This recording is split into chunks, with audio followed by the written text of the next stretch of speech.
I welcome back all the students who are joining this session today. Certificate in Yoga vocational course के second part में first unit के आप सभी students का स्वागत है जो भी ज्वाइन कर रहे हैं।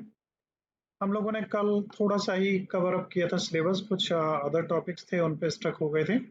हम लोग उससे आज आगे बढ़ेंगे। अगर किसी का कोई प्रश्न हो, कोई क्वेश्चन हो तो पहले पूछ लीजिएगा, फिर हम लोग आगे बढ़ते हैं। और कल हमने सीखा था कि योगा क्या है, योगा का किसी इंडिविजुअल या सोसाइटी के जो डेवलपमेंट है उसमें क्या रोल है, और योगा की फिलॉसफी क्या है, योगा का मतलब क्या है। इसी सीरीज में इस यूनिट का नेक्स्ट जो पार्ट है वो हम स्टार्ट कर रहे हैं। तो देखिए, कुछ भी अगर पूछना है तो अभी पूछ लीजिए, फास्ट में अगर कुछ भी है तो। अदरवाइज यहाँ से हम देखिए स्टार्ट होते हैं। कल हम लोग इसी जो स्लाइड है यहाँ पे रुक गए थे, और इस जो ज्ञान है इसके बारे में कल हम लोगों ने थोड़ा डिस्कस करने में ज्यादा समय लगा लिया था। तो फिलॉसफी ऑफ योगा क्या है? योगा की फिलॉसफी है कि आपका आपके समाज का समग्र विकास हो। समग्र विकास की जब हम बात करते हैं तो योगा का मतलब वैसे फिजिकल डेवलपमेंट होता है या फिजिकल फिटनेस होती है, लेकिन फिजिकल फिटनेस और इनकी बात करते हैं तो वास्तव में योगा की बजाय वहां पे एक शब्द है एक्सरसाइज, जिसका प्रयोग करना ज्यादा बेहतर रहेगा। और योगा, जैसा आपने पहले भी पढ़ा, एक संस्कृति का वर्ड है यूज, बाई यूजे। यूज मीन्स होता है जोड़ना, टू यूनाइट। तो योगा का मतलब हिंदी में भी योग जो हम कहते हैं ना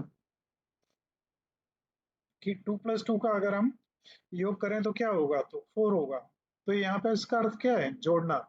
अब ये किसे जोड़ता है? हमारे माइंड, बॉडी और स्पिरिट, हमारी चेतना, मन और शरीर, ये तीन चीजें हैं जिनसे हमारा पूरा समग्र हमारी जो एक डेवलपमेंट है वो सुनिश्चित होता है। ठीक, मैं आगे बढ़ता हूँ। Yoga and it's relation to individual development, किसी व्यक्ति विशेष के विकास में योगा का क्या रिलेशन है? तो yoga serves as a powerful tool for individual development, providing a comprehensive approach to nurturing physical health, mental clarity, emotional balance and spiritual awareness. जैसा मैंने पहले आपको बताया, हिंदी और इंग्लिश दोनों चीजें हम लोग लेके चलेंगे। स्लाइड्स आपकी हिंदी में होंगी, हम इंग्लिश में होंगी, हम हिंदी में एक्सप्लेन करेंगे। नोट्स आपको हिंदी इंग्लिश दोनों में मिलेंगे। एग्जाम्स भी आपके हिंदी इंग्लिश दोनों में होंगे। तो यहाँ पे इसका कहना क्या है? इसका कहना है कि योगा एक बहुत ही शक्तिशाली टूल के रूप में आपके व्यक्तित्व विकास में एक बहुत बड़ा योगदान देता है। और इस विकास के क्रम में आपका स्वास्थ्य हो या मानसिक स्पष्टता हो, मानसिक स्वास्थ्य हो या इमोशनल बैलेंस हो आपका, या आपका स्पिरिचुअल अवेयरनेस हो, जिसको हम कहते हैं जागरण, आध्यात्मिक जागरण। तो इन सब में योगा आपको सशक्त बनाता है। और इन सब में जब आप में एक यूनाइटेडनेस आती है, एक पावर आती है, तो आपकी पर्सनालिटी एक अलग तरीके से विकसित होती है। और ऐसे एक विकास आपका होता है जिसमें आपकी लाइफ में आने वाले तमाम चैलेंजेस, जहां पे आपको डिसीजन लेना होता है कोई, कि ये करें या ये करें, अक्सर लोग डिसीजन नहीं ले पाते। तो डिसीजन लेने की पावर आपको तीनों तरीके से आपके व्यक्तित्व के विकास से ही आती है, और योगा उसमें एक टूल का काम करता है। नेक्स्ट है अंडरस्टैंडिंग योगा में। देखिए, the word yoga is direct from the संस्कृति रूट यूज। तो शब्द जो योगा है, इनफैक्ट आप जानते हैं कि हिंदी में से हम योग कहते हैं। इंग्लिश में जब हमें किसी को ज्यादा सम्मान देना हो, ज्यादा बड़ा कुछ दिखाना हो, ज्यादा रिस्पेक्टफुल शो करना हो, तो ए लगा देते हैं। जैसे अशोक, तो अशोका, अलेक्जेंडर, अलेक्जेंड्रा। तो और हमारे यहाँ क्या करते हैं, जैसे प्रदीप है, अगर प्रदीपा कहें तो उसे गाली सी मानेंगे कि हमसे गलत तरीके से नाम हमारा बिगाड़ रहा है। लेकिन अपनी अपनी लैंग्वेजेस हैं, अपने अपने लैंग्वेजेस का सिस्टम है, तो कहाँ पे क्या कैसे होता है आप नहीं समझ सकते। हम लोग नॉर्थ इंडिया में किसे क्या कहते हैं, साउथ इंडिया में उसका अर्थ क्या होता है, शब्द वही है लेकिन अर्थ बदल जाते हैं। तो यहाँ पे मैं टॉपिक से रहूंगा आज ज़्यादा रिलेटेड, जिससे सिलेबस हम लोग कवर कर पाएँ। तो यूज शब्द का मतलब देखिए यहाँ पे दिया हुआ है टू जॉइन और टू योग। हिंदी में भी मैं लिख देता हूँ इसलिए कि आप सही तरीके से याद रख पाएँ। और इसका सही अर्थ है टू यूनाइट। तो युग योगा शब्द जो है संस्कृति के शब्द युज से लिया गया है, और युज का मतलब होता है टू जॉइन, टू योग और टू यूनाइट, मतलब जोड़ना, यूनाइट करना। अब यूनाइट किसे करना है? यूनाइट हमारे शरीर, मन और हमारे आध्यात्मिक जो शक्तियां हैं उन्हें यूनाइट करके आपको एक पूर्ण विकसित व्यक्तित्व प्रदान करना है, जहां पे आपकी चेतना पूरी तरीके से जागृत हो और आपके मन, शरीर और प्रकृति के बीच में एक प्रॉपर बॉन्डिंग हो। आप जो बने हैं ना, केवल इस शरीर से नहीं बने, आपके चारों तरफ का वातावरण वो भी आपको बनाता है और आप भी वातावरण को बनाते हैं। आप जानते हैं जब आप अपने मदर फादर के साथ में बैठे होते हैं तो आपका बिहेव करने का तरीका अलग होता है। कॉलेज में होते हैं तब आपका बिहेव करने का तरीका अलग होता है। हर एक किसी से बोलना, हर एक किसी के साथ में बैठना उठने में आपके तरीके में डिफरेंस होगा। तो ये जो डिफरेंस है, इसी से ही हमारा एक ऑरा बनता है, हमारा एक ग्रुप बनता है, हमारी सोसाइटी बनती है, और हमारी सोसाइटी से हमारा एक बड़ा क्षेत्र बनता है, और इससे ही फिर हमारे पूरे राष्ट्र का निर्माण होता है। तो योगा हमारे राष्ट्र निर्माण में सहायता करता है। There are various parts of yoga. Yoga के बहुत सारे तरीके हैं जिनसे हम योगा को प्राप्त कर सकते हैं, लेकिन इनमें सबसे ज्यादा जो प्रचलित है वो हठ योग है, which focuses on physical postures, asanas, breathing techniques, pranayamas and meditations। तो जो सबसे ज्यादा प्रचलित टेक्निक है जिसमें आप योग अभी सीखेंगे 30-32 सेकेंड यूनिट में, वो सब इसी हठ योग के पार्ट है। इनमें सबसे ज्यादा फोकस किस पे होता है? आपके जो भौतिक शारीरिक जो आयाम है उन पे। जैसे आप ये एक फिगर देख रहे हैं, एक पैर पे ये कोई फीमेल है खड़ी हुई है, दूसरा पैर आप देखिए 90 डिग्री का एंगल बना रहा है। ये आप में किसी में भी पॉसिबिलिटी नहीं है आप ऐसा कर पाए और इस एंगल पे आप अपने आप को मेंटेन कर पाए।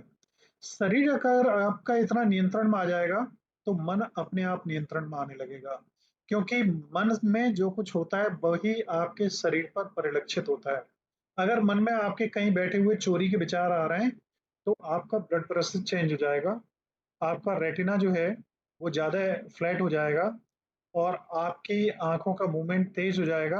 आप में चोरी के लक्षण दिखने लगेंगे, अगर कोई सीसीटीवी कैमरे में सही से देख रहा है तो पता लग जाएगा।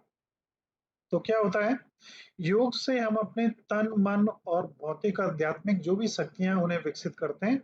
और योगा जो है उसका अर्थ है इन तीनों को जोड़ के एक कंप्लीट पर्सनालिटी बनाना। और योगा के तमाम तरीके हैं जिनसे हम योगा कर सकते हैं, और उनमें सबसे ज्यादा वेल नोन है हठ योग। और हठ योग का सबसे ज्यादा जो इम्पैक्ट होता है वो हमारे शरीर पर होता है। और शरीर से संबंधित जो हम योगा करते हैं उन्हें आसन कहते हैं। समझ रहे हैं ना? उनको आसन कहते हैं। अब दूसरी टेक्निक है जिसमें हम शरीर के पोस्चर्स, पोस्चर्स मीन्स होता है शरीर की मुद्राएं। जैसे ताड़ासन है, ताड़ के वृक्ष की तरीके से आप खड़े हो जाते हैं। शशांक आसन है, खरगोश की तरीके से होते हैं। मत्स्येंद्र आसन है जिसमें मछली की तरीके से होते हैं। तो ये क्या है? आसन है। आसन मीन्स होता है बैठना, बैठने का तरीका या शरीर की मुद्रा। दूसरा है ब्रीदिंग टेक्निक्स। तो ब्रीदिंग टेक्निक्स को प्राणायाम्स कहते हैं। ब्रीदिंग टेक्निक्स में योग ये भी है, इसमें हम क्या करते हैं, अपने शरीर को अपनी सांसों के द्वारा जोड़ते हैं। मतलब सांस पे पूरा ध्यान रखते हैं। हमारी सांस आ रही है, हमारी सांस रुकी है, अभी रुकी है, अब बाहर जा रही है, अब फिर अंदर आ रही है। हम पूरे जागरण होके, जागृत होके अपने शरीर के अंदर सांस के आने जाने को देखते हैं। और प्राणायाम में आप बहुत ज्यादा फिजिकल मूवमेंट शरीर का नहीं होता, आसंस में शरीर का मूवमेंट ही ज्यादा होता है, और हम लोग ध्यान रखते हैं सांस पे भी। लेकिन प्राणायाम में शरीर का मूवमेंट कम होता है और सबसे ज्यादा ध्यान सांस पे होता है। तीसरा आता है मेडिटेशन। मेडिटेशन एक ऐसी मुद्रा आ जाती है तीसरी, जिसमें इन दोनों का कॉम्बिनेशन होता है, आसन भी होता है और प्राणायाम भी होता है। और यहाँ पे हम अपने आप को अपने शरीर से अलग देखना का प्रयास करते हैं। मतलब हम सेल्फ ऑब्जर्वेशन करते हैं, अपने खुद को महसूस करते हैं कि हम शरीर नहीं है, हम आत्मा भी नहीं है। हम वो हैं जो न कभी खत्म होता है, न कभी पैदा होता है। हम केवल जी ये हमारी बॉडी है। हम जब 2 साल के थे तब का फ़ोटो देखें, 10 साल के थे तब का फ़ोटो देखें, 50 साल के हुए तब देखें, 80 साल के तब देखें। हमारे अंदर कुछ ऐसा है जो चेंज नहीं हुआ है, लेकिन ये शरीर चेंज हो रहा है, तो हम निश्चित रूप से शरीर नहीं हैं। हम इस बात की अनुभूति करते हैं और फिर हम क्या करते हैं, अपने आप से अपने शरीर को अलग कर लेते हैं। ये मेडिटेशन के द्वारा संभव होता है। Through regular practice, yoga aims to improve flexibility, strength, balance, and while promoting relaxation and stress reduction. तो योगा की अगर हम रेगुलर प्रैक्टिस करते हैं तो इससे क्या होता है, हमारे अंदर लचीलापन आता है, शरीर में शक्ति पैदा होती है, शरीर में हर क्षेत्र में बैलेंस प्रॉपर बनता है, हमारा शरीर जो है ना तनाव होता है उससे मुक्त होता है और हर तरीके से हमारे शरीर को बेनिफिट मिलता है। जब आप योगा करते हैं तो आपके अंदर जो शरीर में थकान आती है, थकान का मुख्य कारण होता है कार्बन डाइऑक्साइड का बढ़ जाना। योगा हमेशा मॉर्निंग में करने के लिए कहा जाता है क्योंकि मॉर्निंग में हमारी एयर जो होती है उसमें ऑक्सीजन की परसेंटेज ज़्यादा होती है और मॉर्निंग में जब आप सो के उठे हुए होते हैं, उस समय आपकी बॉडी आपको अंदर से क्लीन कर चुकी होती है और सुबह आप जब फ्रेश होने जाते हैं, तो जो भी गंदगी एक्यूमुलेट हुई होती है, खाना जो पचा हुआ होता है, उसके बाद में जो रेज़िड्यूल बचता है, वो सब आपके लैट्रिन और टॉयलेट वगैरह के रूप में शरीर से बाहर निकल जाता है। अब आपका शरीर शुद्ध होता है और ब्लड का फ्लो बेहतर होता है, मौसम भी अच्छा होता है, आपका शरीर तैयार होता है योगा के लिए। हम आगे बढ़ते हैं। कोई प्रश्न अगर कहीं भी हो बीच में ज़रूर पूछिएगा आप। Understanding yoga as a healthy and integrated living. देखिए, योगा पूरे विश्व को हिंदुस्तान की देन है और हिंदुस्तान की जो लैंग्वेज है संस्कृत, संस्कृति लैंग्वेज एक ऐसी वर्ल्ड की लैंग्वेज है जो अपने आप में अनूठी है। कितने लोग जानते हैं कि संस्कृति को दुनिया में अब इस बात पे सफल प्रयोग हो चुके हैं कि कंप्यूटर्स की आने वाली जो भाषा है आर्टिफिशियल इंटेलिजेंस की, वो संस्कृति हो सकती है। कितने लोग जानते हैं इस बात को, बताइए। पढ़ा है आप लोगों ने कभी? आप काजल शर्मा का इमोजीज मैं देख रहा हूँ। और लोग हैं, आप चैट में भी यस लिख के कर सकते हैं, यू कैन सेंड इमोजीज और you can talk also. Vivek Sehgal को मैं देख रहा हूँ रिस्पॉन्स में, Kavita and all the students who are giving their positive response. तो संस्कृति एक ऐसी भाषा है जिसका विकास हिंदुस्तान में हुआ। हमारे जितने धार्मिक ग्रंथ हैं जो कुछ हैं सब संस्कृति लैंग्वेज में ही हैं। तो संस्कृति की वोकेबलरी इतनी इनरिच्ड है कि इतनी वर्ल्ड में किसी भाषा की नहीं है। तो यहाँ हम हिंदू मुस्लिम सिख ईसाई की बात नहीं करते, या हम हिंदू हैं तो हम संस्कृति को बढ़ावा देने की बात करें। जो सत्य बात है वो आपसे मैं कर रहा हूँ। संस्कृति का विकास कैसे हुआ, संस्कृति कैसे विकसित हुई, आपको अगर नहीं पता है तो आप इसके बारे में अगर जानेंगे तो आपको महान आश्चर्य होगा कि संस्कृति भाषा जैसे सी है, सी प्लस है, आपने नाम सुना होगा, HTML है, जावा है, पाइथन है, ये लैंग्वेजेस हैं कंप्यूटर की, तो इन्हें भी किसी ने डेवलप किया है। तो संस्कृति को किसने विकसित किया, संस्कृति भाषा किसने बनाई, कोई बताएंगे आप में से? आशुतोष, संस्कृति भाषा का विकास किसने किया? अनुष्का, हर्षित, जन्नत, करीना, खुशी, लीना, बहुत लोग हैं, बताएंगे? पता है किसी को? आर्यस ने। सॉरी, बताइए। सर ऋषि मुनियों ने। ऋषि मुनि कौन से थे वो ऋषि मुनि, ये बताइए। अच्छा, देखिए, मैं पढ़ाने के लिए जब चलूंगा तो थोड़े से समय में मैं बहुत कुछ खींच दूंगा, लेकिन मेरे को आप जागृत देखने चाहिए, अटेंटिव देखने चाहिए। किसी ऋषि मुनि ने नहीं बनाई, एक ऐसे आदमी ने बनाई जो बहुत बड़ी किस्म का बेवकूफ था, बहुत मोटी बुद्धि वाला था। और अगर मैं थोड़ा सा हिंट करूं तो शायद आपको नाम याद आ जाएगा। वो व्यक्ति था जिस डाल पे बैठा था उसी को काट रहा था। सर कालिदास। कालिदास। कालिदास।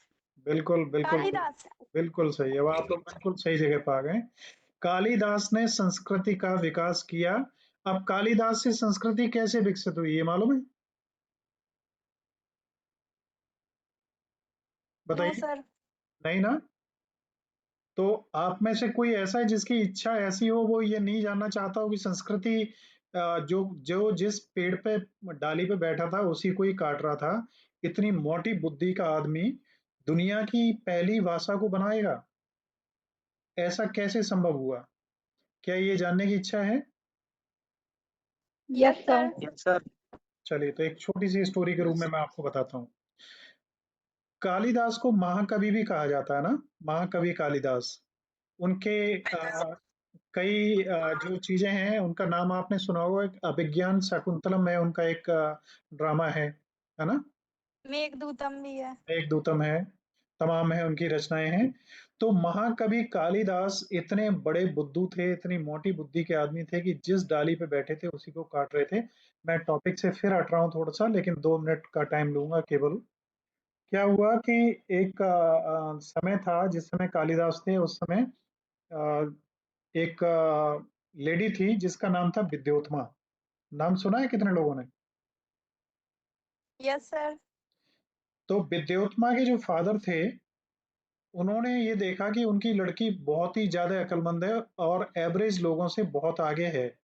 तो उन्होंने सीता के स्वयंवर की तरह से वो सॉरी उनके, हाँ, सीता का स्वयंवर ही था जिसमें आपको मालूम ही है कि जो भी उसको तोड़ेगा, धनुष को, उसके साथ सीता का विवाह किया जाएगा। तो इसी तरीके से जो विद्योत्मा थी, उनके फादर ने ये प्रण किया था कि जो विद्योत्मा को प्रश्नोत्तरी में, जैसे आप क्विज खेलते हैं ना घर में या स्कूल में, एक प्रश्न करता है फिर दूसरा उसका उत्तर देता है, फिर वो प्रश्न करता है फिर उसका वो देता है। तो उस समय इसको शास्त्रार्थ कहा जाता था। तो जो शास्त्रार्थ में हराएगा, हम बेटी का उसी के साथ शादी करेंगे। तो बड़े बड़े पंडित, बहुत बहुत विद्वान लोग आए और विद्योत्मा को हरा नहीं पाए। बाद में 3 पंडित थे, वो बहुत ही ज्यादा चतुर और चालाक पंडित थे और बहुत ही ज्यादा अपने आप को विद्वान समझते थे। वो बहुत तैयारी करके आए और तीनों, जैसे महाभारत में पांचाली की शादी हुई थी, एक के साथ शादी हुई थी, अर्जुन के साथ। लेकिन जब वो घर पे लेके गए तो माँ से बोले कि हम कुछ चीज लेके आए हैं। तो माँ ने क्या कहा था, पता है ना? सब में बांट दीजिए। आपस में बांट लो। आपस में आपस में बांट। बांट लो। तो समझ लो कि यस सर। माँ की इस बात का उन्हें ये ज्ञान नहीं था कि माँ ऐसा कह सकती है, और माँ ने कहा तो वो पांचों की पत्नी बनी। तो यहाँ पे 3 पंडित थे, ये तीनों आपस में ऐसा तालमेल बना के गए थे कि उसे हराएंगे और उससे शादी करके ही लौटेंगे। तो हुआ ये कि ये हार गए उसमें, और ये हार गए तो इन्हें बड़ी बेइज्जती अनुभव हुई और बहुत ही बुरा लगा। उसका बदला लेने के लिए इस रास्ते में प्लान बना रहे थे कि हम लोग कुछ ऐसा करेंगे कि किसी ऐसे व्यक्ति के साथ इसकी शादी करवाएंगे जो बहुत मंदबुद्धि हो और जो बहुत ही ज्यादा मतलब खराब हो, जिससे इसकी जिंदगी नरक बन जाए। तो क्या हुआ मालूम है? वो रास्ते में लौट रहे थे तो उन्होंने देखा एक पेड़ पे एक व्यक्ति बैठा हुआ है और जिस डाली पे बैठा है उसी को काट रहा है। तो उन्होंने कहा इससे बड़ा तो व्यक्ति बेवकूफ कोई हो ही नहीं सकता। आगे की कहानी आपको पता ही है, मेरे को शायद बताने की आवश्यकता नहीं है। क्या बताने की जरूरत है? नहीं है ना? आजिया, निहारिका, प्रियंका, विवेक, जरूरत है आगे कहानी बताने की? No sir. सर है, थोड़ा सा और बता दो।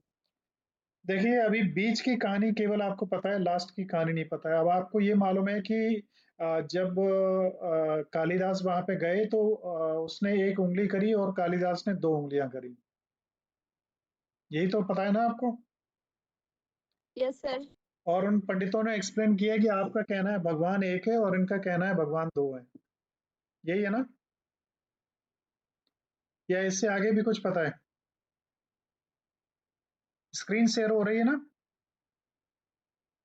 सर नहीं हो रही सर। नहीं हो रही सर। पावर पॉइंट की स्क्रीन शेयर नहीं हो रही, मैं भी कर रहा हूँ आपके साथ।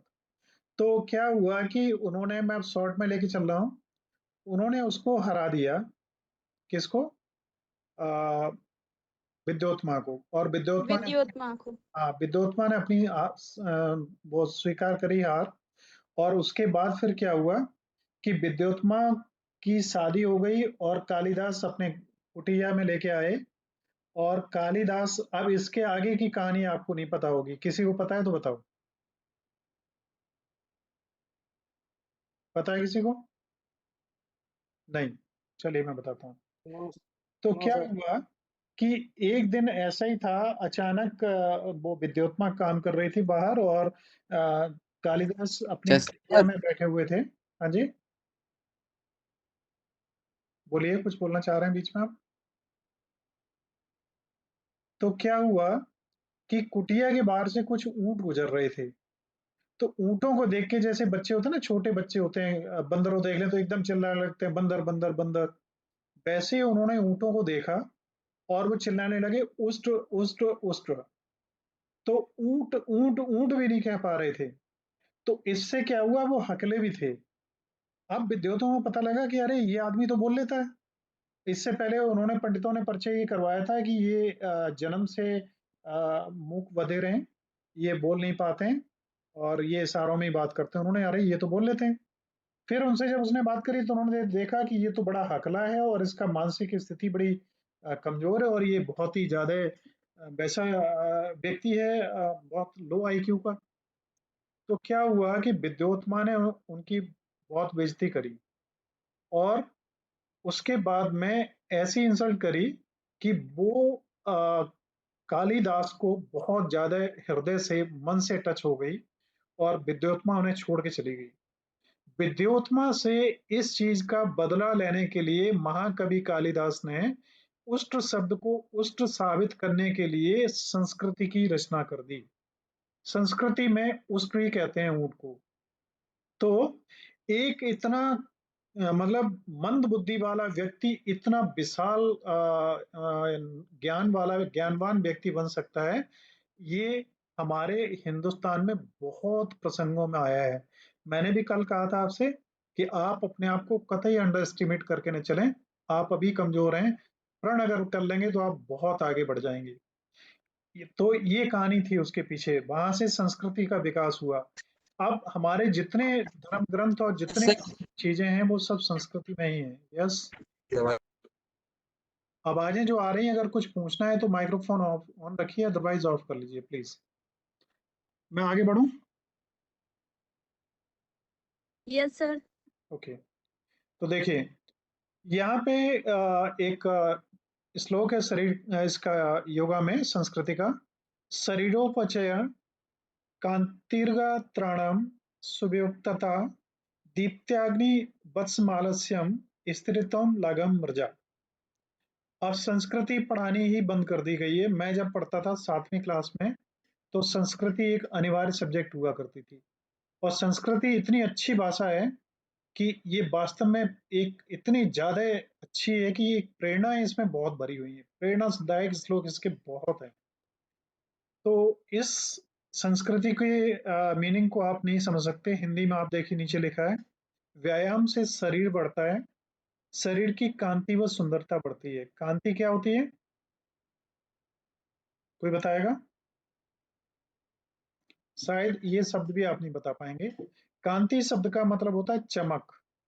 आपके चेहरे पे एक चमक होती है या डलनेस होती है। किसी दिन अगर आप ज्यादा थकान में होते हैं, रात पर जगे होते हैं, ज्यादा काम किया होता है, भूख भी लग रही होती है, उस समय आपके चेहरे पे हाव भाव जो दिखाई देंगे, वो आपकी चेहरे की चमक गायब हो जाएगी, कुछ डार्कनेस बढ़ जाएगी, थकान दिखाई देगी, आंखें अंदर घुसी हुई दिखाई देंगी।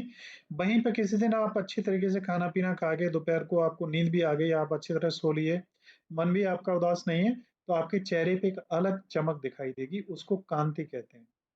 और सुंदरता आप जानते ही हैं। शरीर के सब अंग सुडौल होते हैं, सभी अंग स्वस्थ होते हैं। ये नहीं कि आपका पेट ही केवल स्वस्थ है तो वो 1.5 फीट तक बाहर निकला हुआ है, बाकी के हाथ पैर आपके सिगरेट जैसे दिखाई दे रहे हैं, है ना। पाचन शक्ति बढ़ती है, आलस्य दूर भागता है, शरीर दृढ़ और हल्का होकर स्फूर्ति आती है, तीनों दोषों की मृजा होती है। अब मृजा का मतलब होता है शुद्धि। अब 3 दोष कौन से हैं, कोई बताएगा? Yes sir. बताइए। बात पित्त कफ। Yes, very good. तो हमारे जो आयुर्वेद है, आयुर्वेद में हमारी सभी बीमारियों का कारण इन 3 जो दोष हैं, इनमें से किसी दोष का बढ़ जाना है, वात, कफ और पित्त। अब ये क्या होते हैं, इन पे मैं ज्यादा डिस्कस अभी नहीं करूंगा, आगे अगली स्लाइड में बढ़ता हूँ।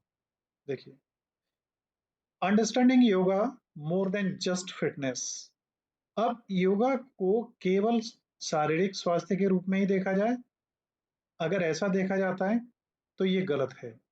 योगा हमारे केवल शारीरिक स्वास्थ्य के लिए ही आवश्यक नहीं है, इससे आगे भी बहुत सारी चीजें हैं जिनके लिए योगा हमारे लिए आवश्यक है। अब ये क्या है? Beyond the physical aspect, yoga also includes ethical principles, yamas and niyamas that guide practitioners towards a mindful and compassionate way of living. Yoga हमारे शारीरिक विकास के लिए केवल पर्याप्त नहीं है, हमारे मानसिक और आध्यात्मिक विकास के लिए पर्याप्त नहीं है। योगा के द्वारा योगा की प्रैक्टिस करने वाला व्यक्ति अपने समग्र विकास के साथ साथ में उसके अंदर करुणा, दया और तमाम ऐसे लक्षण विकसित होते हैं जो जीवन के लिए जरूरी हैं एक बेहतर जीवन बनाने के लिए। और इसके लिए योगा में 2 शब्द यूज होते हैं, एक यम और नियम। अब ये यम और नियम क्या है? ये योगा के एक बहुत इंपॉर्टेंट पार्ट हैं और ये हमारे जीवन के भी मूल सिद्धांत हैं जिनके आधार पे हम अपने अगर इन चीजों को फॉलो करेंगे तो अपना जीवन बेहतर बनाएंगे ही, दूसरे को भी बेहतर जीवन जीने में सहायता देंगे। यम और नियम क्या है, इनके बारे में हम आगे पढ़ेंगे। The ultimate aim of yoga is self realisation and realisation of interconnectedness of all aspects of existence. तो योगा का मुख्य उद्देश्य केवल अपने आप को बेहतर, अपने स्वास्थ्य को बेहतर बनाना नहीं है, बल्कि अपने खुद का अनुभव करने के साथ में जो हमारी एग्जिस्टेंस है, जो हमारी पृथ्वी है, उस पे हवा, पानी, जल, वायु, कीड़े मकोड़े, मछली और ये जंगली जानवर या हमारे चारों तरफ कुत्ते, हमारे वातावरण में जो कुछ है उस सभी से हमारा संबंध है। अब आप जानते हैं कि सूर्य जो है इस पृथ्वी पर जीवन का स्रोत है।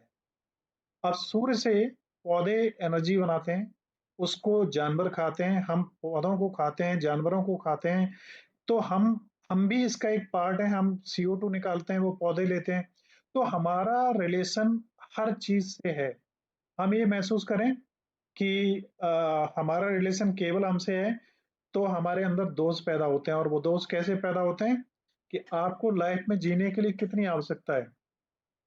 आदमी इतना दुखी, कष्ट में और परेशान क्यों है? क्योंकि वो 100 सालों का इंतजाम करना चाहता है, और जानवर और जंगल सुखी हैं, उनमें कोई दिक्कत नहीं है, क्योंकि उन्हें जब भूख लगी है तभी खाना खाना है और उतना ही खाना खाना है जितनी उन्हें जरूरत है। और आदमी क्या करता है?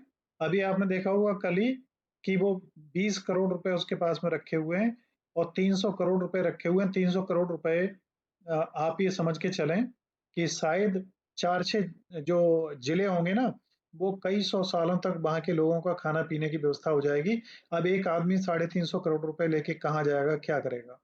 ये जो प्रवृत्ति हमारे अंदर पैदा हो रही है ना, ये सेल्फ रियलाइजेशन और इस अपने आप को पूरी दुनिया से काट के अकेले को देखने की प्रवृत्ति के कारण है। तो योगा क्या करता है? हमें पूरी दुनिया को वसुधैव कुटुंबकम के रूप में देख के लेके आगे चलने की, बढ़ने की प्रेरणा देता है। ये हमारे योगा का शारीरिक स्वास्थ्य के साथ में, उसके साथ में ये अटैचमेंट है। ठीक है, नेक्स्ट हम आगे बढ़ते हैं। तो देखिए, अंडरस्टैंडिंग योगा। अब योगा क्या है? Body, mind and spirit. हमारा शरीर, दिमाग और हमारी आत्मा, इन तीनों का मिलन जब प्रॉपर है और तीनों बैलेंस्ड हैं, शरीर हमारा बैलेंस है, शरीर में हमारे दर्द नहीं है, शरीर में हमारे टेम्परेचर ज्यादा नहीं है, शरीर में हमारे कोई विकृति नहीं है, हमारा BP हाई नहीं है, शुगर नहीं है, हमारा दिमाग शांत है, हमारे दिमाग में कोई खुरापात नहीं चल रही है, हमारे दिमाग में कोई कष्ट नहीं है, हमारे दिमाग में कोई असुरक्षा नहीं है, हमारे दिमाग में कोई डर नहीं है, हमारे दिमाग में किसी भी तरीके का कोई कष्ट नहीं कि कल कॉलेज में एग्जाम होना है और हमारी तैयारी बिल्कुल है नहीं, हम फेल हो जाएंगे, ऐसा हमारे अंदर कोई भावना नहीं है। और हमारी जो स्पिरिट है, हमारी चेतना जो है, वो पूरी पूरी तरीके से जागृत है। हम हर चीज के बारे में चिंतित हैं, हम हर चीज को जान के कर रहे हैं। हमें अगर एक पैर हम उठा रहे हैं तो हमारा पूरा शरीर और हमारा मन जान रहा है कि हमारा पैर उठ रहा है।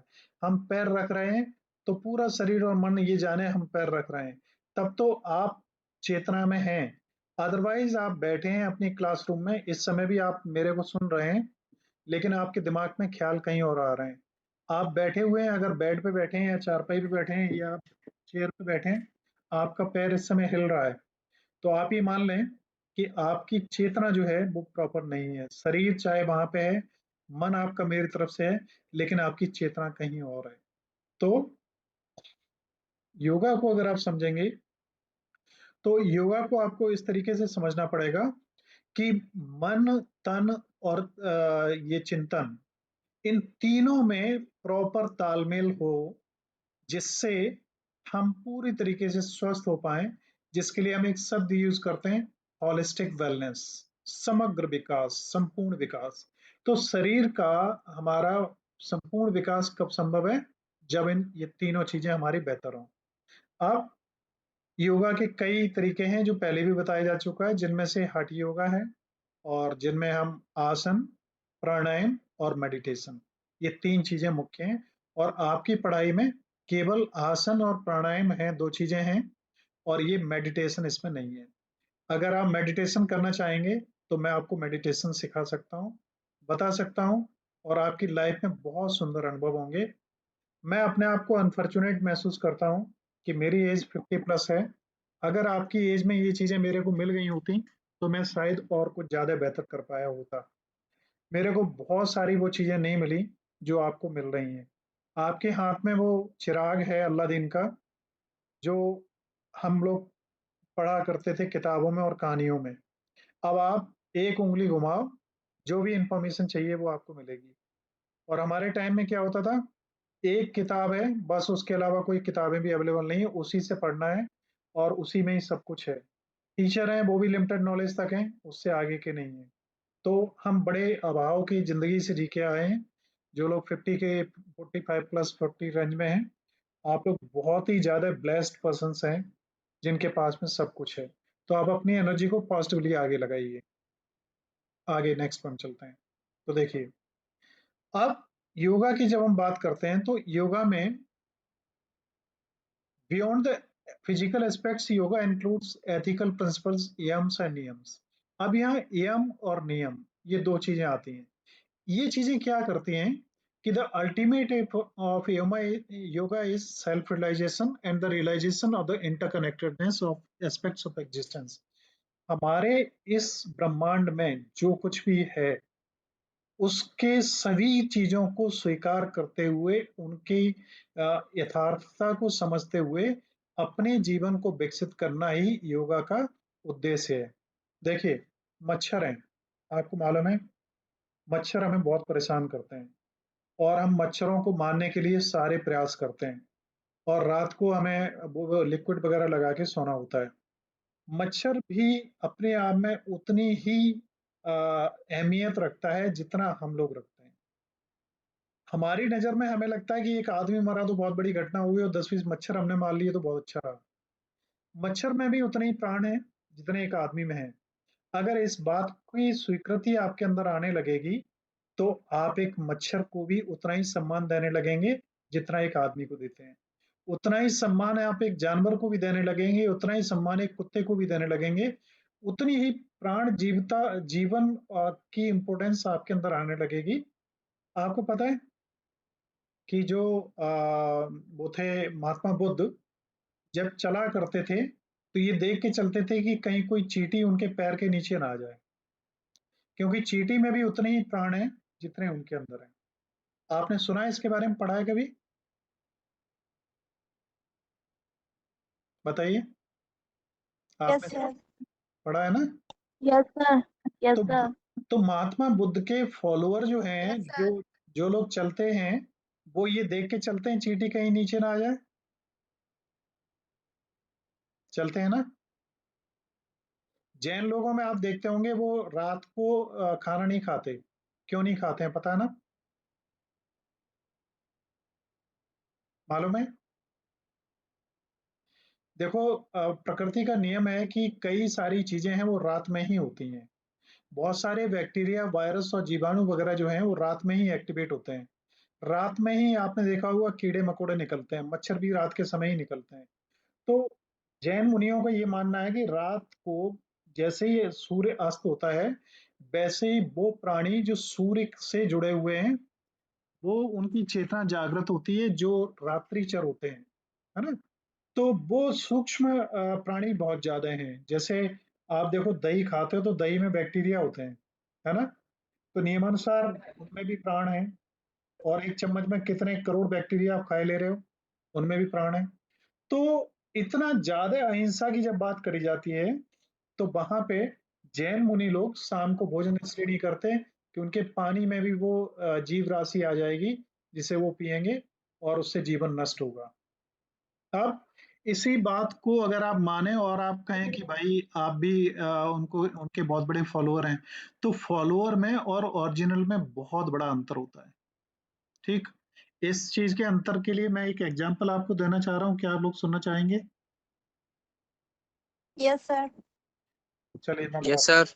देखिए, चाइना, मंगोलिया, कंबोडिया और मलेशिया, ये कई देश ऐसे हैं जिनमें महात्मा बुद्ध को बहुत ज्यादा मानते हैं, और उनमें एक श्रीलंका भी है। जानते हैं ना आप लोग? तो yes sir. China, Cambodia, Sri Lanka और ये थाईलैंड, वियतनाम और तमाम कंट्रीज हैं जिनमें महात्मा बुद्ध को बहुत ज्यादा माना जाता है, भगवान मानते हैं, अपने यहाँ उतना ज्यादा नहीं मानते। और इवन ये बर्मा वगैरह भी, है ना, जिसे म्यांमार आजकल हम लोग कहते हैं। तो वहां पे क्या है कि मांस मिलता है, और जैसे अपने यहाँ ना ये मटन चिकन वगैरह मिलता है, वैसे ही वहां पे मांस मिलता है। मांस की जो दुकानें होती हैं, उन पे क्या लिखा होता है मालूम है? उन पे लिखा होता है यहाँ मरे हुए जानवर का मांस मिलता है। अब बताओ ये क्यों लिखा होता है? कोई बता सकता है तो बताइए मेरे को। मैं रिकॉर्डिंग थोड़ी देर के लिए ऑफ कर रहा हूँ।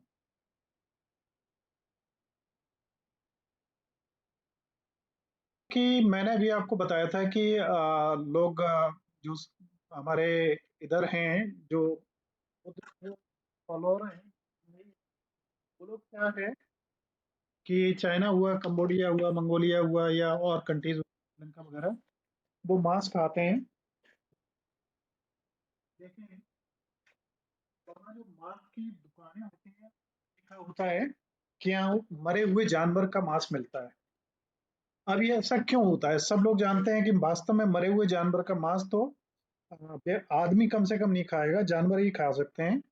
और सड़े गले मांस को जो खाते हैं वो जानवर डिकम्पोज करने वाले गिद्ध वगैरह हुए, या कुत्ते उत्ते खा सकते हैं, या सारस वगैरह, गीदड़ वगैरह खा सकते हैं। आदमी तो नहीं खाएगा मरे जानवर का। आदमी उसे मारता है, तब फिर एक प्लेट लगाता है कि मरे हुए जानवर का मिलता है। जब तुमने उसे मारा ही है, तो वो मरना तो उसे था ही, तो इसे मरा हुआ जानवर तो नहीं कहेंगे। सही बात है कि नहीं?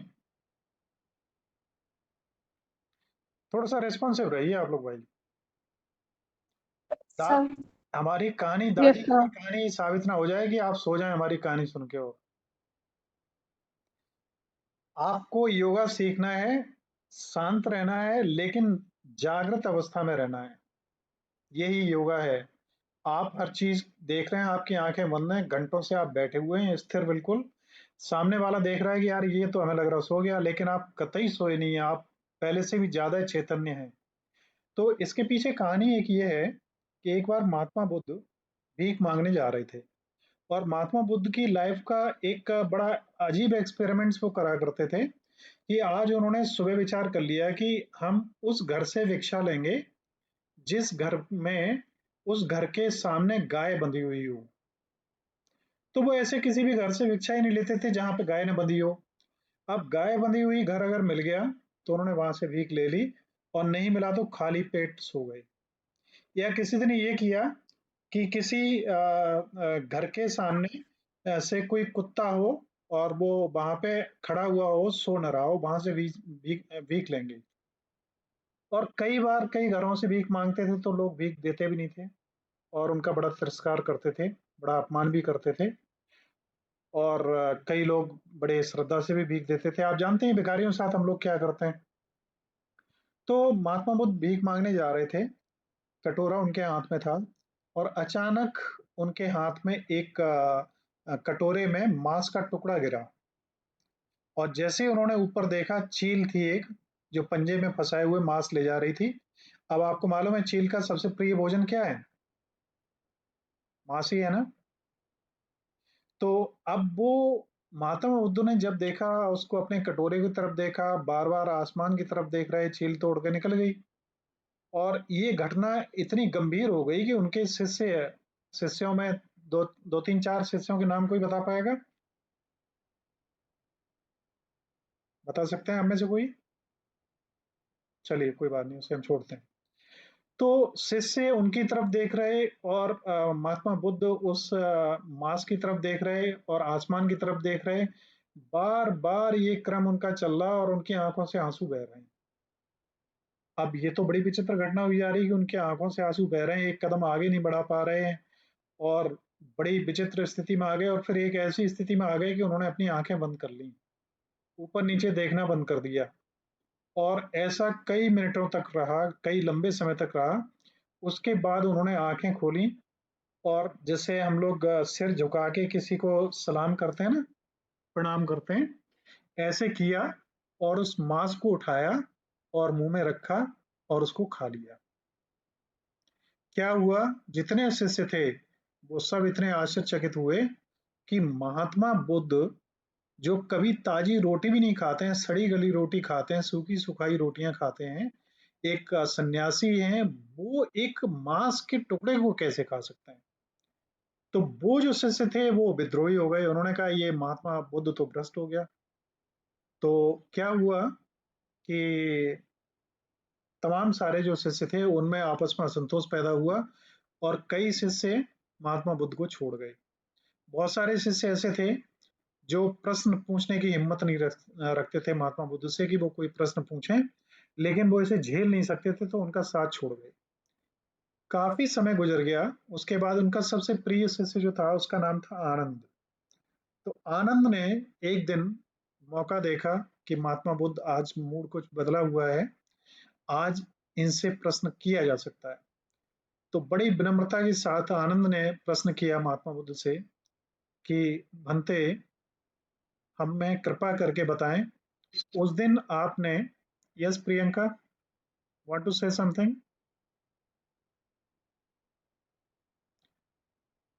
आप जब हैंड रेज करते हैं तो हमारे पास एक आपका आइकन आता है हैंड रेजिंग का और एक बीप भी आती है कि कोई कुछ कहना चाह रहा है। ओके, सो क्या हुआ कि उन्होंने ये पूछ लिया कि उस दिन आपने ऐसा ऐसा क्यों किया, और ये तो हम लोगों के धर्म और हमारी सोच और हमारी प्रवृत्ति के अगेंस्ट है। तो महात्मा बुद्ध ने भी बड़ी सरलता से जवाब दिया और बड़ा सुंदर जवाब दिया। उन्होंने कहा, प्रिय आनंद, हम लोग कई जगह भीख मांगने जाते हैं, कई लोग हमें गालियां भी देते हैं, कई लोग हमारे जो भिक्षा पात्र हैं उनमें उल्टी सीधी चीजें भर देते हैं, मिट्टी डाल देते हैं, कई लोग गोबर डाल देते हैं, कई लोग हमें हमारे हाथ से छीन के हमारे पात्रों में भाग जाते हैं, हम उनका क्या करते हैं? और बोले, अब आप हमें बताइए, आप मेरी स्थिति में क्या करेंगे कि हम लोग भीख मांगने जा रहे थे और किसी प्राणी ने अपना सबसे प्रिय भोजन हमें दिया और बिना मांगे दिया। अब उस प्राणी के उस प्रेम का हम क्या करें? अगर हम उसको फेंक देते हैं तो इतनी श्रद्धा, इतने प्रेम से दिया गया भोजन उस यजमान का जिसने दिया है उसका कितना बड़ा निरादर होगा। और हम लोग सब कुछ झेल सकते हैं, सारे कष्ट झेल सकते हैं, लेकिन किसी का निरादर नहीं कर सकते। अब निरादर हम कैसे कर सकते थे, चाहे वो मांस ही सही था, और मांस हमने खाया भी, हम जानते हैं कि वो मांस था, फिर भी हमने उसको खाया। तो आप समझिए कितनी गहरी संवेदनाएं जुड़ी हुई हैं। अब यहाँ पे मांस नहीं रहा वो, अब वो मांस उनके लिए एक प्रसाद हो गया। प्रसाद क्या है? हम जो कोई लड्डू हैं जिन्हें हम लेके दुकान पे लेके खाने लगे, वो लड्डू हैं, मंदिर में ले जाके हमने भगवान जी के चरणों में रख दिए और उठाए, अब हम उसे कहने लगे प्रसाद। तो भाव जहाँ पे जुड़ जाता है वहां पे भावनाएं जुड़ जाती हैं, और जहां भावनाएं जुड़ जाती हैं वहां पे स्थितियों में परिवर्तन हो जाता है। हमें भावनाओं को जोड़ना है, हिंदू मुस्लिम और सिख ईसाइयों को नहीं जोड़ना। आप हिंदू हैं, हिंदू बने रहें, एक अच्छे हिंदू रहें। एक मुस्लिम है, बहुत अच्छे मुस्लिम रहें। आप 5 टाइम के नमाजी हों, आप कुरान शरीफ को मानने वाले हों, हम गीता को पढ़ने वाले हों, लेकिन हमारी भावनाएं एक हों, भावनाएं मनुष्यता वाली हों। तो हमारा कल्चर ही हमें ये सिखाता है, जो हमारा योगा, जिसका एक बहुत ही छोटा और बहुत इम्पोर्टेंट पार्ट है, और इसमें यम और नियम जो हैं, वो हमें सिखाते हैं कि हमें क्या करना चाहिए और क्या नहीं करना चाहिए। तो अब क्या है, जो आज के महात्मा बुद्ध को मानने वाले लोग हैं, वो अच्छी तरह जानते हैं कि ये मटन चिकन जो है ये अभी काटा गया है, या वास्तव में कोई एक थोड़ा सा बदबू आ रही हो, वो दुकान पे लाके रख ले कोई काट के, तो ये खरीदेंगे? कोई नहीं खरीदेंगे। वो सब जानते हैं कि ये अभी काटा गया है, लेकिन फिर भी महात्मा बुद्ध के अनुयायी हैं, इसलिए इसी बात से संतोष करे ले रहे हैं कि एक प्लेट लगी हुई है और उस पर लिखा गया है कि ये मरे हुए जानवरों का मीट यहाँ पर मिलता है। ठीक है ना? तो मैं यहाँ से आगे बढ़ा, 9 बज चुके हैं ऑलरेडी। सिलेबस अभी आपका थोड़ा सा स्लो चलेगा, यस सर। मैं खुद स्लो रख रहा हूँ, क्योंकि मैं चाहता हूँ आप लोग पढ़ने की एक स्पिरिट में आ पाए, समझने की एक स्पिरिट में आ पाए। योगा और मेडिटेशन का उद्देश्य ही आपकी समग्र विकास करना है, आपके तन का, मन का और अवचेतन मन का भी। तो अब देखिए लास्ट में क्या है, yoga has become a widely practised and respected discipline worldwide with numerous styles and approaches catering to different peoples preferences and needs. It is embraced for its potential to enhance physical, mental being and spiritual growth. Yoga पूरी दुनिया में एक बहुत ही आदर का विषय बन गया है, जिसमें बहुत सारे लोग बहुत अलग अलग तरीके से, अलग अलग गतिविधियों के माध्यम से अपनी जो शारीरिक, मानसिक और भौतिक आवश्यकताएं हैं, उन्हें पूरा करने के लिए योगा के माध्यमों का प्रयोग करते हैं, जिससे वो अपने भौतिक, शारीरिक और मानसिक रूप से अपने आप को सफल बना सकें। एक आदमी जो संतुष्ट है, उसे एक रोटी मिल गई, कल रोटी मिलेगी कि नहीं मिलेगी चिंता नहीं है, वो सुखी है। एक आदमी जिसे आज 20 करोड़ रुपए मिल गए, उसे कल 50 करोड़ रुपए और चाहिए, वो सबसे ज्यादा दुखी है ना? तो यहाँ पे बस हमारा सब्जेक्ट यही है। नेक्स्ट हम आगे बढ़ते हैं। नेक्स्ट स्लाइड में व्हाट इज यम एंड नियम। आप समझिए यम और नियम क्या है। हम क्या हिंदू धर्म की बात करें, क्या मुस्लिम की बात करें, क्या क्रिश्चियनिटी की बात करें, क्या यहूदी की बात करें, पारसी की बात करें, जैनिज्म की बात करें, सब बातें छोड़ दें। हम सर्टिफिकेट इन योगा को फिलहाल सीखें और उससे सीखें कि हमारी लाइफ को ये कैसे बेहतर बना सकता है। तो यम और नियम क्या है? Simply put the yamas are the things not to do और रेस्ट्रेंट्स। संयम या नियंत्रण। यम वो हैं जिसके अंतर्गत हमें सिखाया जाता है कि कौन कौन सी चीजें हैं जिन पे हमें नियंत्रण रखना है और जिन पे संयम रखना है, क्या क्या हमें नहीं करना है, सरल शब्दों में। दूसरा, नियम। नियम वो हैं जिन्हें हमें फॉलो करना है। तो संयम और नियम, आप इन्हें समझ के चलिए, यम और नियम। यम वो हैं जो हमें नहीं करना है और नियम वो हैं जिन्हें हमें करना है। अगर यम और नियम को आप समझ जाएंगे तो आप समझ जाएंगे जिंदगी के आधे कष्ट आपके खुद के दूर होंगे और दूसरों के भी आप दूर कर पाएंगे। इन दोनों के आपस में प्रॉपर मिलने से क्या होता है कि आपके जीवन की असली योगा फिलॉसफी की फाउंडेशन रखी जाती है। और ये पतंजलि ने जो योग सूत्र नाम के जो कलेक्शन किया है, उसमें जो 8 अध्याय हैं, उसका ये एक पार्ट है। पतंजलि आप जानते हैं जिसके प्रोडक्ट्स आते हैं, तो पतंजलि का जो योग सूत्र है उसका ये एक पार्ट है, और ये यम एंड नियम है। थोड़ा सा आगे बढ़ते हैं, यम नियम को आज कम से कम जान लेते हैं। देखिए, अब यम एंड नियम्स में मैंने आपको बताया था बॉडी में हमारे चक्रास होते हैं। ये चक्रास हैं 7, 3, 3, 6 और 7। ये थोड़ा ज्यादा नीचे दिखाया गया, इनफैक्ट यहाँ पे ये पहला होता है। ठीक है, अब यम क्या है? 5 आपके नैतिक और सामाजिक नियम हैं जिन्हें हमें क्या करना चाहिए, ध्यान रखना चाहिए। पहला, अहिंसा, नॉन वायलेंस। हमें किसी भी रूप में हिंसा नहीं करनी चाहिए। इवन अगर आप लोगों को शायद अभी जानकारी ना हो, महात्मा बुद्ध के द्वारा ध्यान की विकसित करी गई टेक्निक को विपश्यना कहते हैं। कितने लोग जानते हैं? आप में से कोई जानता है विपश्यना? कोई भी नहीं? विपश्यना एक ध्यान की ऐसी टेक्निक है जिसमें बहुत आनंद आता है, बहुत महान आनंद आता है। आपको दुनिया में इतना आनंद किसी में प्राप्त नहीं होगा जितना उसमें मिलता है। कैसे मिलता है मैं बताऊंगा आगे। विपश्यना में सबसे पहले इन्हीं चीजों को फॉलो करना पड़ता है। ये यम और नियम विपश्यना के सबसे इंपॉर्टेंट पार्ट है।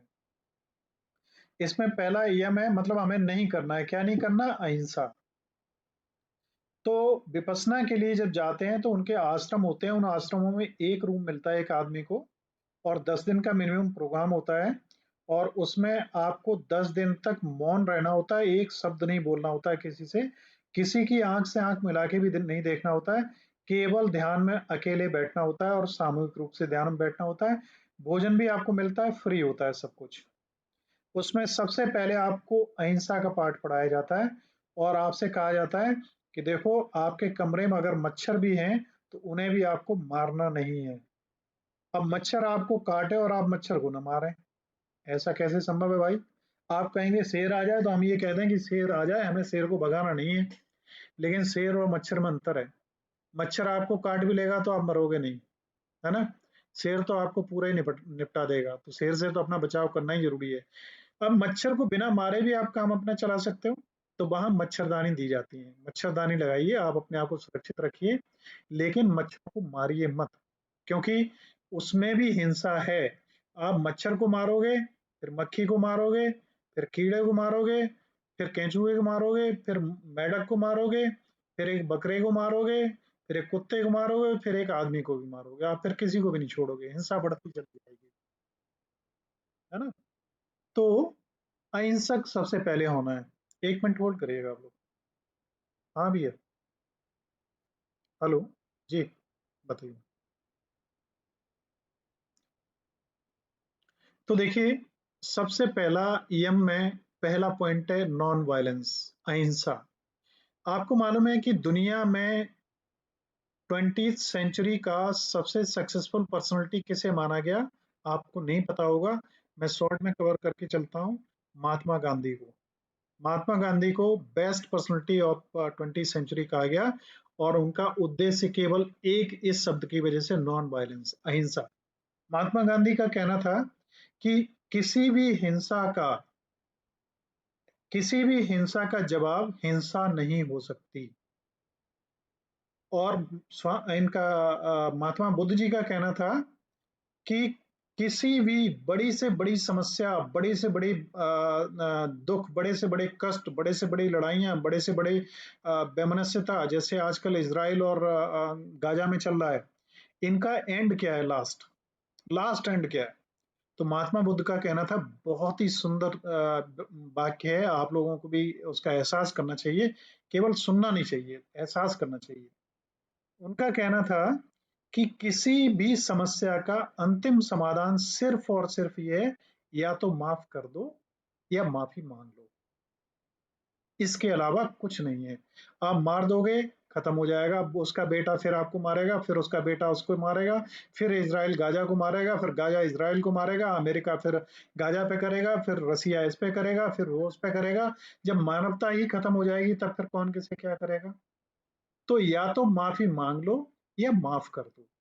तो आप माफी मांग लेते हो तो आप मन से हिंसा छोड़ देते हो, लेकिन आप जीत के दबा के अगर किसी को उस पर कब्जा करना चाहते हो तो हिंसा उसके मन में पनप रही होती है, एक दिन फिर फूटेगी। तो वो हिंसा कुछ समय के लिए दब गई है। आपने अभी रसिया इतने सालों से लड़ रहा है यूक्रेन से, आपको मालूम है, लेकिन अभी तक उस पर कब्जा नहीं कर पाया है। और कब्जा कर भी लेगा तो शांति कभी नहीं आएगी। शांति केवल कब आएगी? जब या तो माफ कर दो या माफी मांग लो, बस। पहला, नॉन वायलेंस। दूसरा, सत्य, ट्रूथफुलनेस।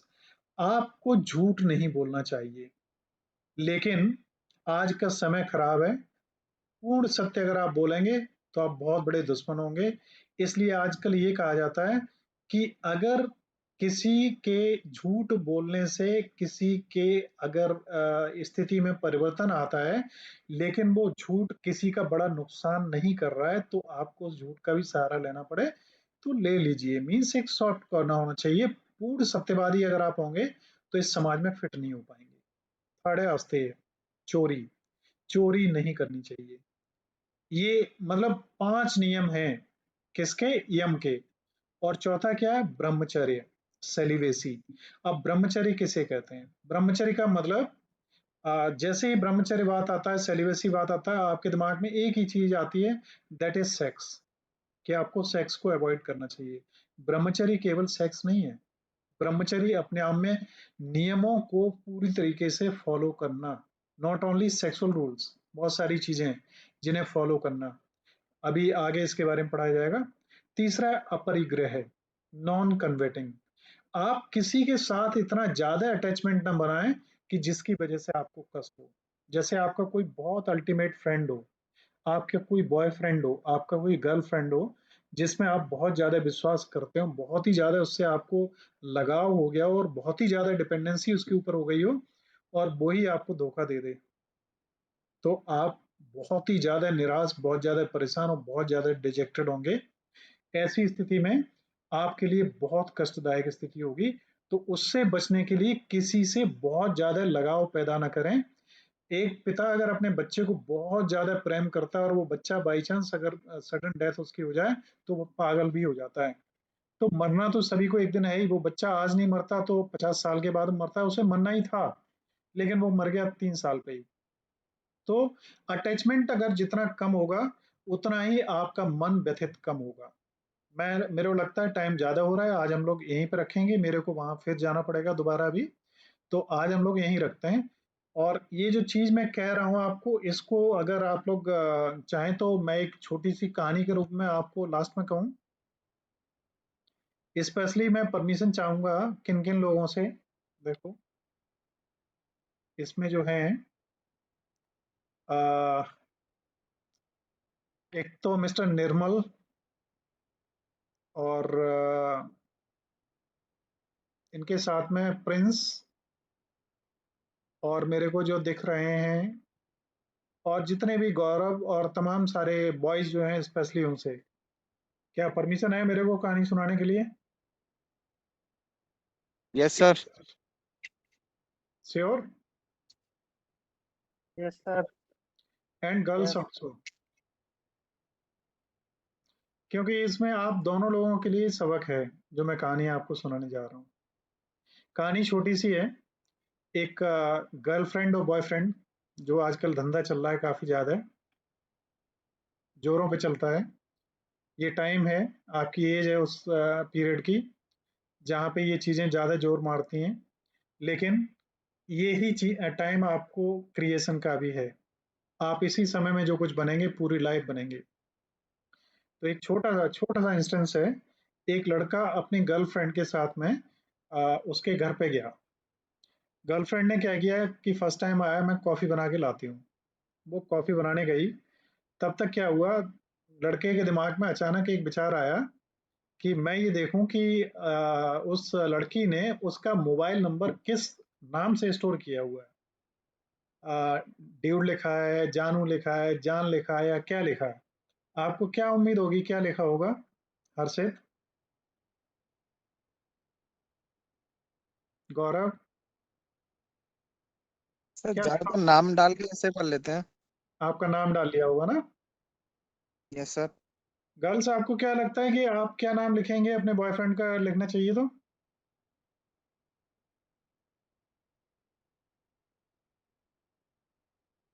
सही बात तो ये है कि नाम तो बहुत ही कम लोग लिखेंगे। कोई जान लिखेगा, कोई भगवान लिखेगा, कोई प्रेयसी लिखेगा, कोई कुछ लिखेगा, कोई बिच क्यूटी पाई होगा, कोई कुछ होंगे, कोई कुछ होंगे, है ना? ओरिजिनल नाम होगा तो कहीं कॉलिंग में दिखाई दे गया तो यस घर सर, वाले कुछ पुराने दिखाते हैं। हार्ट इमोजी के लिए। हाँ। तो क्या हुआ, उसने जैसे ही कॉल किया, वैसे ही क्या लिखा हुआ मालूम? उसकी स्क्रीन पे लिखा हुआ आया, बकरा नंबर 5 कॉलिंग। यू नो, बकरा नंबर 5 कॉलिंग। अब आप समझ लो कि जैसे ही वो देखेगा कि बकरा नंबर 5 कॉलिंग, तो क्या हाल हुआ होगा उसका। अब हाल समझ रहे हैं, देखो कीर्ति, गौरव, खुशी, इमोजीज आपकी मैं देख रहा हूँ सभी की। हाल अब आपको पता ही होगा। आप हंस रहे हैं लेकिन वो बेचारा तो हंस ही नहीं सकता, उसका क्या हाल हुआ होगा हर्षित। सर इसको तो बहुत सारा गुस्सा आया होगा फिर गुस्सा, इसके ऊपर। अब दो स्थितियां, या तो गुस्सा आएगा या अपने ऊपर इतना ज्यादा उसे वो महसूस होना चाहिए कि वो इतना गिरा हुआ व्यक्ति है कि उसके लिए ऐसे शब्द लिखे जाएं। अब दो चीजें यहाँ से, या तो वो अपने आप को कर सकता है क्या, आगे बढ़ाने के लिए पॉजिटिव सोचेगा, या इतना गुस्सा आएगा कि कल इसके चेहरे पे तेजाब फेंकना है हमें, है ना। अब आप क्रिएटिविटी की तरफ ले जा रहे हैं इस इंसिडेंट को, या पॉजिटिविटी की तरफ, ये आपके ऊपर डिपेंड करता है। अब यहीं पे एक चीज और है, एक छोटा सा 2 लाइन का शेर है, अगर आपकी अनुमति हो तो सुना के मैं क्लास को खत्म करूं। सर अनुमति है ना। Yes sir. Yes sir, yes sir. चलिए, मैं चाहता हूं, देखो जब Yes. मेरी क्लास खत्म हो ना, तो आप मुस्कुराते हुए जाएं, और आपके चेहरे पे कुछ खुशी होनी चाहिए, थकान कतई ना हो, कतई इस झंझट होना पड़े कि हम क्या पढ़ा रहे हैं आपको, जो पढ़ाई ढाई सब बेकार है, कोई मतलब नहीं है इस पढ़ाई का। देखिए, छोटा सा 2 लाइनों का है, और खास करके लड़कों के लिए है, और इसी कंडीशन को व्याख्यान करने के लिए है। लाइनें ये हैं, और लड़के ये ना समझें, मैं भी लड़का ही हूँ, एक बूढ़ा लड़का सही, लेकिन हूँ तो लड़का ही। कि लड़कों को एड्रेस करने के लिए है कि ए लड़को, यूं पीछा न किया करो तुम, ए लड़को, यूं पीछा न किया करो तुम इन लड़कियों का, प्रेम करो, प्यार करो, मोहब्बत करो, सब कुछ करो, लेकिन बस एक बात का ख्याल जरूर रखना कि तुम लड़के हो, वोडाफोन के कुत्ते नहीं। That's all. तो शायद आप मेरा आज से समझ गए होंगे। विवेक सहगल की इमोजीज में देख पा रहा हूँ, निधि एंड ऑल द स्टूडेंट्स, कि आप अपने आप को गिराएं भी तो उस लेवल तक ना गिराएं जहां पे आपकी टोपी ही गिर जाए। झुकाएं, रिस्पेक्ट दें, लेकिन अपनी टोपी संभाल के रखें। किसी लड़की को अगर आप चाहते हैं तो उसके लिए उतनी ही झुकें जितनी जरूरत हो, उससे ज्यादा नीचे ना झुकें। आप बकरा नंबर 5 या वोडाफोन के कुत्ते ना बने। और लड़कियां भी इस बात का ध्यान रखें कि यही गई है सर बाबा। यही चीज उनके लिए भी अप्लाई होती है। और मैं सबसे ज्यादा, लड़के थोड़े से ज्यादा उपद्रवी होते हैं, जो ज्यादा जल्दी सामने आ जाते हैं। और वास्तविकता सत्य बात यह है कि जहां तक इंटरनल पर्सनल टच की और इमोशंस की बात होती है ना, वो इमोशंस फीमेल्स में ज्यादा होती हैं, और ज्यादा फ्रीक्वेंसी के साथ होती हैं। मेल्स में कम होती हैं, लेकिन मेल्स में उछलना और कूदना ज्यादा होता है, वो चिल्लाने लगते हैं जल्दी। तो अंतर सिर्फ इतना होता है। इसलिए रिस्पेक्टफुल लाइफ जिए, एक ग्रेसफुल लाइफ जिए, एक आनंदपूर्ण लाइफ हो। प्रेम जो आपको दिखाई दे रहा है वो अभी प्रेम नहीं है, that is just physical attraction. प्रेम वो है जहां आप सब कुछ डेडिकेट कर देना चाहते हैं, सब कुछ डेडिकेट कर देना चाहते हैं। और घृणा वो है जहां पे आप सब कुछ उसका छीन लेना चाहते हैं और उसको अकेले तड़प के मरते हुए देखना चाहते हैं। अगर आपके अंदर प्रेम है, आप अपनी प्रेमिका को या प्रेमी को प्रेम करते हैं वास्तव में, और उससे कोई दूसरा भी प्रेम करता है, तो आपके अंदर क्या सबसे पहले आता है, उस आदमी के प्रति नफरत आती है कि नहीं आती है। Yes sir. अगर ये आती है तो ये आपका प्रेम कतई नहीं है, ये केवल आपकी लस्ट है, ये आपका केवल दिखावा है। अगर आप जिसे प्रेम कर रहे हो उसे 10 लोग और प्रेम कर रहे हैं, तो ये तो आपके लिए खुशी की बात है कि वो इतनी अच्छी है कि हर कोई उसे प्रेम करना चाहता है। अब ये आपकी बॉन्डिंग पे डिपेंड करता है कि आप दोनों लोगों की अंडरस्टैंडिंग कैसी है। और भी लोग, अगर वो अच्छी है तो और लोग उसे अप्रिशिएट करेंगे, पसंद करेंगे, लाइक करेंगे। आप इस पे अगर ऐसी रिएक्शन दे रहे हैं तो ये आपका प्रेम नहीं है। आप उसे स्वतंत्र करना चाहेंगे, जिसे प्रेम करेंगे उसे पूरी दुनिया दिखाना चाहेंगे, कमरे में बंद करके फ्रिज में पैक नहीं करना चाहेंगे, है ना।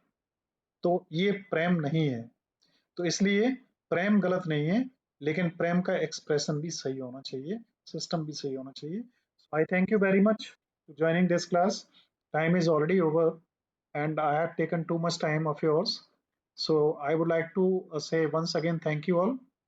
एंड कोर्स तो हम जितनी Thank जल्दी you, से हम sir. कवर कर लेंगे, कोर्स में कतई टाइम नहीं लगेगा। तो मेरी कहानियां हैं जो कुछ टाइम बर्बाद कर देती हैं बीच बीच में, लेकिन मेरे को लगता है टू नहीं सर, बहुत सर मजा आए थे खाने में, मजा ही आना बहुत चाहिए। अच्छी लगी सर मेरे को तो। पढ़ाई मजेदार होनी चाहिए यार, पढ़ाई बोरिंग नहीं है, पढ़ाई बहुत मजेदार है। मैंने आज जो पढ़ाया है, क्या आपको लगता है दोबारा पढ़ने की जरूरत है? Yes sir. कोई जरूरत नहीं है। आप आओ, मेरी बात सुन लो और नमस्ते करो, आराम से सर। सो।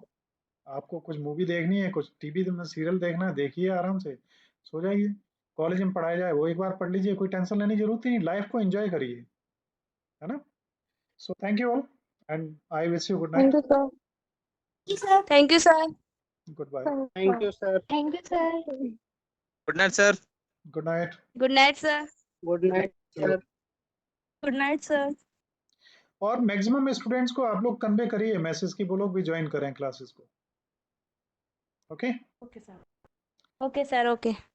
Yes sir. चलिए, take care, we will meet again on the same time tomorrow at 8। Okay.